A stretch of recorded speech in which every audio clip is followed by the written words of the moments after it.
a campaign to renew and expand the historic Paul Revere House complex. Since opening in 1908, the Paul Revere House has accommodated 10 million visitors and been an educational resource for tens of thousands of school children.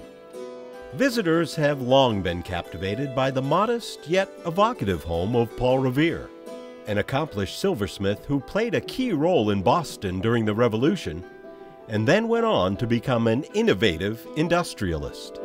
The best chamber, Paul and Rachel Revere's bedroom, reveals the Revere family's lifestyle after the Revolution. It contains several items of furniture owned by the Reveres and a table where the Patriot would entertain guests. Less well known is our 300-year-old companion property, the Pierce Hitchbourne House. Our expansion will allow us to offer more daily tours of this architectural treasure. The Hitchbourne House is a wonderful example of the architectural evolution from the wooden Paul Revere house, circa 1680, to this new English Renaissance-style brick home.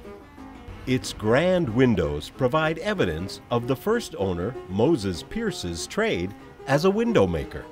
The home was later owned by Nathaniel Hitchbourne, a boat builder and cousin of Paul Revere.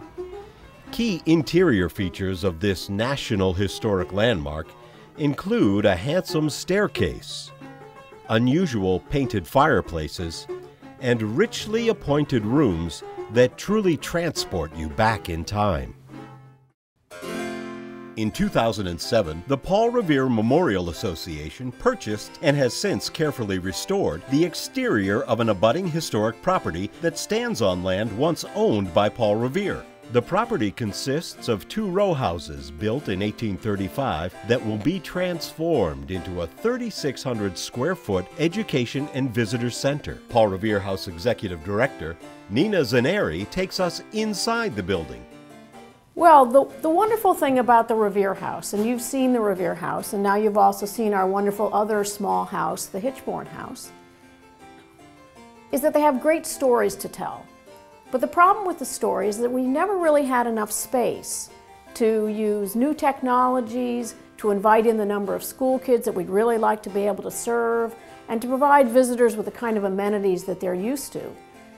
And so we decided to develop another property, and the wonderful thing is that we discovered that this great old 1835 building with these wonderful old ovens has its own great stories to tell. So now we have in Boston, and will in the future, this wonderful complex where you have the 17th century through the early 20th century, stories about the way people lived in Boston, their homes, their domestic dwellings, and we really also can have children come and in this building have a big room where they can have a school program and perhaps use technology to learn more about the past. And it really gives us some opportunities to do things we've never really had the luxury to do. I mean, I really think about it as great potential. The other thing this project allows us to do for the first time is to use the courtyard space to really link these 3 buildings together.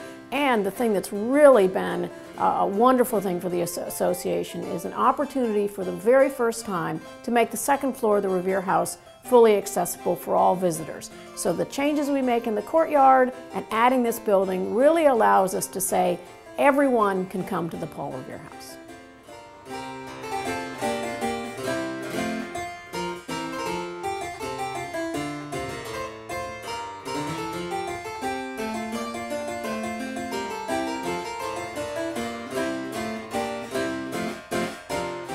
To join our effort, you can donate online at paulreverehouse.org/donate.